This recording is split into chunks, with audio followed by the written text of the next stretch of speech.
Hi everyone, welcome to RS Academy. This is Sunil. ఈ video సెషన్లో మనం fundamental rights and DPSP యొక్క difference చూద్దాం. ఇది exam point of view question. So మనకి ఇంటర్ ఎగ్జామ్లో ఖచ్చితంగా అడుగుతారు అండ్ ఆ తర్వాత కూడా మీకు చాలా ఇంపార్టెంట్ టాపిక్ ఇది. ఖచ్చితంగా ఇది క్లియర్ ఎక్స్ప్లెనేషన్స్ మీరు వినండి. అండ్ అంతేకాకుండా ఎగ్జామ్ పాయింట్ ఆఫ్ క్వశ్చన్స్ మేము ఆర్డర్ ఎక్స్ప్లెయిన్ చేసుకుంటూ వస్తున్నాం. దానికి సంబంధించిన ప్లేలిస్ట్ కింద ఇవ్వడం జరుగుతుంది. ఖచ్చితంగా క్లిక్ చేసి చూడండి, మీకు చాలా హెల్ప్ అవుతుంది స్టూడెంట్స్. సో టాపిక్లోకి వెళ్దాం. Fundamental rights and direct principles of state policy differences side by side clear చూసుకుంటూ వెళ్దాం. So first fundamental rights. These are justifiable in courts. Courts issues writ for implementation of fundamental rights. So fundamental rights అన్నవి courts చే కాపాడదగినవి. ఇవి కనుక ఏదైనా citizen కానీ individual కానీ fundamental రైట్స్కి వాళ్ళ ఫండమెంటల్ రైట్స్కి హక్కుకి భంగం కలుగుతుంది అనుకోండి, కోర్ట్ ఏం చేస్తుందంటే ఈ 5 writsని పాస్ చేస్తుంది. ఆర్టికల్ 32 ప్రకారంగా ఏంటి, ఆర్టికల్ 32 ప్రకారంగా ఈ 5 writsని పాస్ చేసి ఫండమెంటల్ రైట్స్ని ఇంప్లిమెంటేషన్ చేసే విధంగా ఉంటుంది. ఈ 5 writs ఏంటి అంటే habeas corpus, mandamus, prohibition, quo warranto and certiorari. ఈ 5 కనుక మీకు ఆల్రెడీ ఐడియా ఉంటే ఓకే, ఐడియా లేకపోతే వీటికి సంబంధించిన క్లియర్ ఎక్స్ప్లెనేషన్స్ కింద ప్లేలిస్ట్లో ఉంది. ఆర్టికల్ 32 చూడండి, మీకు చాలా హెల్ప్ అవుతుంది. మిగతా ఆర్టికల్స్ కూడా ఉన్నాయి ఫండమెంటల్ రైట్స్ సంబంధించి. ముఖ్యంగా ఈ 5 వాటి గురించి అయితే మాత్రం క్లియర్గా ఉంది. ఒకసారి చూడండి. Article 32 habeas corpus, mandamus, prohibition, quo warranto and certiorari. ఇవి హెచ్ఎంపిక్యూసి వీటికి సంబంధించిన ప్లేలిస్ట్ చూడండి, క్లియర్స్. ఇవి రిలీజ్ చేసి అంటే ఇవి ఆర్డర్ టైప్ అనమాట. కోర్ట్ ఆర్డర్ చేసి ఫండమెంటల్ రైట్ ఒక ఇండివిజువల్ కరెక్ట్గా అప్లై అయ్యేట్టు చూసుకుంటుంది. అంటే ఫండమెంటల్ రైట్స్ సింపుల్గా చెప్పాలంటే కోర్ట్ చే రక్షించబడుతున్నాయి. ఏ ఇండివిజువల్కి అయితే తనకు ఫండమెంటల్ రైట్స్ అందలేదో, నాకు పలానా ఫండమెంటల్ రైట్ అందలేదు అని కోర్టుకి ఎక్కచ్చు. అప్పుడు కోర్టు విశదీకరించి దానికి తగ్గట్టుగా ఈ 5 writsలో ఏదో ఒక ఆదేశం ఆర్డర్ ఇచ్చే అవకాశం ఉంది. 5 ఆర్డర్స్ ద్వారా ఫండమెంటల్ రైట్స్ని ప్రొటెక్ట్ చేయడం జరుగుతుంది. ఈ 5 ఆర్డర్స్ ప్రొటెక్ట్ చేయడానికి ఈ 5 ఆర్డర్స్ ఎక్కడ ఉన్నాయంటే ఆర్టికల్ 32లో ఉన్నాయి. అదే directive principles of state policy డిపిఎస్పికి వచ్చేసరికి DPSP are not justiciable. Courts cannot compel the government to implement them. So ఈ డైరెక్టివ్ ప్రిన్సిపల్స్ ఆఫ్ స్టేట్ పాలసీని ఏంటంటే గవర్నమెంట్ ఇది ఖచ్చితంగా చెయ్యి అని ఎక్కడ ఆర్డర్ ఇవ్వలేదు. సో ఎందుకంటే డైరెక్టివ్ ప్రిన్సిపల్స్ ఇవి చెయ్యాలి అంటే కనుక దానికి తగ్గట్టుగా సోర్స్ ఉండాలి గవర్నమెంట్ దగ్గర. ఉన్నప్పుడు దానికి తగ్గట్టుగా ఇంప్లిమెంటేషన్ చేస్తారు. అది కేవలము గవర్నమెంట్ దగ్గర సోర్స్ బట్టి ఇంప్లిమెంటేషన్ చేసేవి కానీ తప్పనిసరిగా అప్లై చేయాల్సినవి కాదు. కాబట్టి కోర్టు వీటికి ఆర్డర్ ఇవ్వలేదు. సో అదే దీనికి ఇంకో అలా కాదు, కోర్టు ఆర్డర్ ఇచ్చే హక్కు కోర్టుకు ఉంది.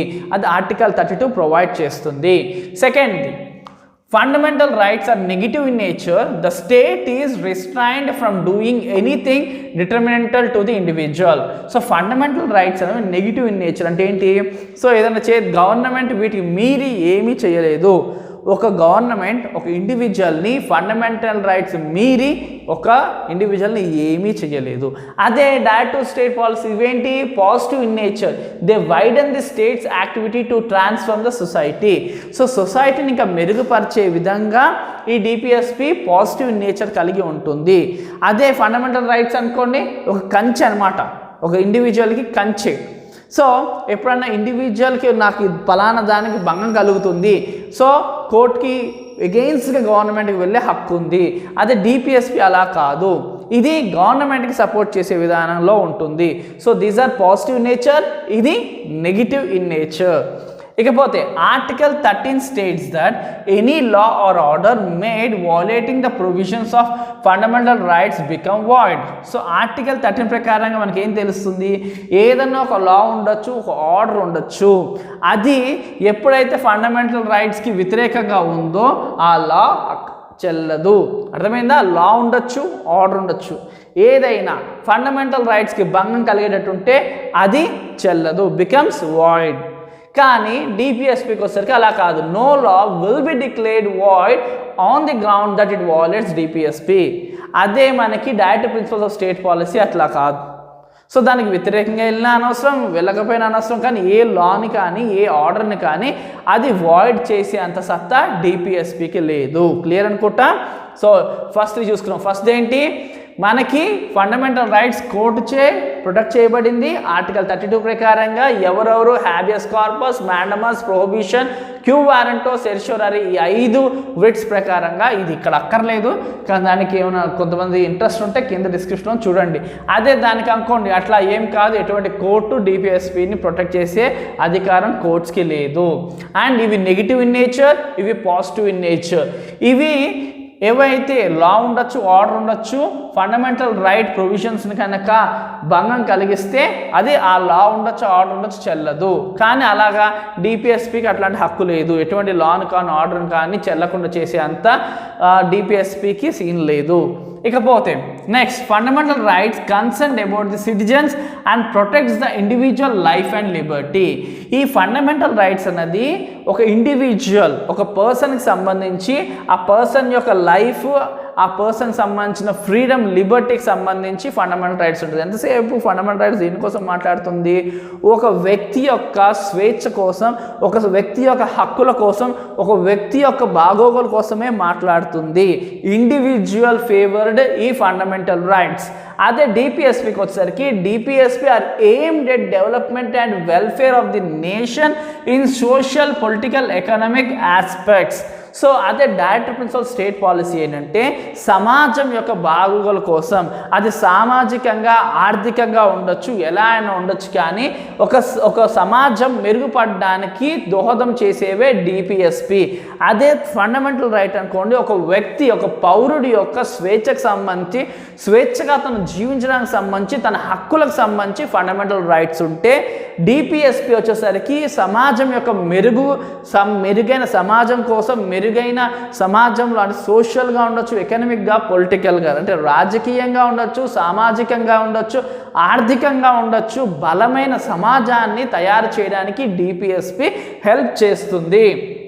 Next, whenever a conflict arises between DPSP and fundamental rights, override DPSP. అంటే ఎప్పుడైతే మనకి డిపిఎస్పికి ఇంకా ఫండమెంటల్ రైట్స్కి రెండిట్లకి కనుక కాన్ఫ్లిక్ట్స్, ఒక యుద్ధం లాంటిది వస్తే కనుక ఖచ్చితంగా ఫండమెంటల్ రైట్స్దే పైచేయి అవుతుంది.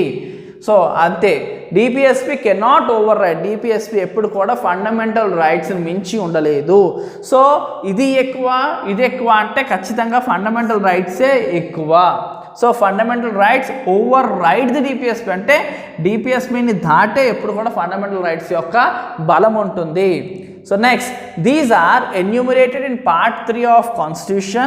No separate legislation is required to enact or implement them. So fundamental rights అన్నీ కూడా పార్ట్ 3 ఆఫ్ ఇండియన్ కాన్స్టిట్యూషన్లో ఉన్నాయి. ఇండియన్ కాన్స్టిట్యూషన్ పార్ట్లుగా విభజించబడింది, డిపెండ్స్ అపాన్ ద టాపిక్ బట్టి. పార్ట్ 3 ఆఫ్ ఇండియన్ కాన్స్టిట్యూషన్లో మొత్తం ఫండమెంటల్ రైట్స్ ఉన్నాయి. అందులో కాబట్టి ఎటువంటి సపరేట్ లెజిస్లేషన్ అక్కర్లేదు ఈ ఫండమెంటల్ రైట్స్ని యాక్ట్ చేయడానికి, ఎందుకంటే కాన్స్టిట్యూషన్లోనే ఇమిడి ఉంది, కాన్స్టిట్యూషన్లో దాన్ని భద్రపరిచింది కాబట్టి దాన్ని ఇంప్లిమెంటేషన్ చేయడానికి ఎటువంటి మనకి లెజిస్లేషన్ లా అక్కర్లేదు, ఆర్డర్ అక్కర్లేదు. అదే డిపిఎస్పికి అలా కాదు. So DPSP are only guiding principles for future governments.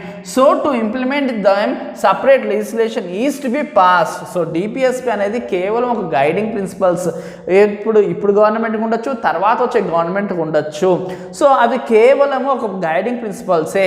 So ఆ ప్రిన్సిపల్ సంబంధించి ఏదన్నా ఒకటి ఇంప్లిమెంటేషన్ చేయాలంటే దానికి సంబంధించిన లెజిస్లేషన్ లా ఖచ్చితంగా తీసుకురావాలి. సో క్లియర్గా ఉంచండి. So to implement them separate legislation is to be passed. Fundamental రైట్స్కి అలాంటి లెజిస్లేషన్ లా కానీ ఆర్డర్ కానీ ఇంప్లిమెంట్ చేయడానికి అవసరం లేదు, ఎందుకంటే fundamental rights itself incorporated in the constitution of India under part 3 of Indian constitution. So Indian constitution రాజ్యాంగంలోనే part 3లో అవి ఆల్రెడీ ఉన్నాయి కాబట్టి వాటి ఇంప్లిమెంటేషన్కి ఎటువంటి ఆర్డర్ అక్కర్లేదు. Next, these are orders to the state and successive government from constitution. So fundamental rights అనేవి ఆర్డర్ అన్నమాట. అంటే ఏంటి, ఏ గవర్నమెంట్ అయినా ఉండొచ్చు, మీరు ప్రతి ఒక్క పౌరుడికి ఈ ఫండమెంటల్స్ రైట్ ఇవ్వాలి అని చెప్పి రాజ్యాంగం రాసినప్పుడే ఆర్డర్ ఇవ్వడం జరిగింది. అదే మనకి ఇవి చూసుకో, DPSP can be implemented according to the will and wish of the persons in government. So అదే డిపిఎస్పికి వచ్చేసరికి అది ఒక ఆ గవర్నమెంట్ రన్ చేసే వాళ్ళ యొక్క విల్లు బట్టి విష్ బట్టి కొంతమందికి చూడండి ఎడ్యుకేషన్ని బలపరచాలని ఉంటుంది, కొంతమందికి వ్యవసాయం బలపరచాలని ఒక్కొక్క గవర్నమెంట్ టార్గెట్ ఒక్కోలా ఉంటుంది. ఒక గవర్నమెంట్ ఏం చేస్తుంది, ముఖ్యంగా ఏం చేయాలనుకుంటుంది, ఇండస్ట్రీస్ డెవలప్ చేయాలనుకుంటుంది. ఇంకో గవర్నమెంట్ రైతులకి ఫేవర్ చేయాలనుకుంటుంది. ఇంకో ప్రభుత్వం ఏంటి, అలాగ ఒక్కొక్కరికి ఒక్కొక్క టార్గెట్ ఉంటుంది. కాబట్టి వాళ్ళ టార్గెట్ బట్టి ఇంప్లిమెంటేషన్ ఉంటుంది, కానీ ఎక్కడ కూడా ఆర్డర్ ఇచ్చే ఉద్దేశం కానీ ఏది కానీ ఉండదు. ఓకే, అండ్ నెక్స్ట్ చూసుకుంటే whoever be in the government, fundamental rights shall be implemented. ఎవరైనా ఉండొచ్చు గవర్నమెంట్లో, కానీ ఫండమెంటల్ రైట్స్ ఇంప్లిమెంటేషన్ చేయాల్సిందే. Whoever be in the government, ఎవరున్నా అనవసరము, ఫండమెంటల్ రైట్స్ మాత్రం అప్లై అవ్వాల్సిందే. సో అదే ఇది అలా కాదు, ఎవరున్నా వాళ్ళ ఇష్టంతో నడుస్తుంది. డైరెక్ట్ టు స్టేట్ ప్రిన్సిపల్స్ అన్నవి ఎప్పుడు కూడా ఏ ప్రభుత్వం రన్ చేస్తుంది దాని ఇష్టం బట్టి ఉంటుంది.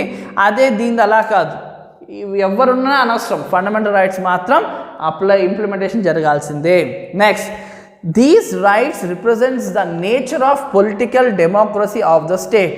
సో ఈ రైట్స్, ఈ ఫండమెంటల్ రైట్స్ ఏవైతే ఉన్నాయో పొలిటికల్ అండ్ డెమోక్రసీ ఒక స్టేట్ యొక్క, మన స్టేట్ ఏంటి అంటే మన దేశం ఏంటి, డెమోక్రటిక్ నేషన్.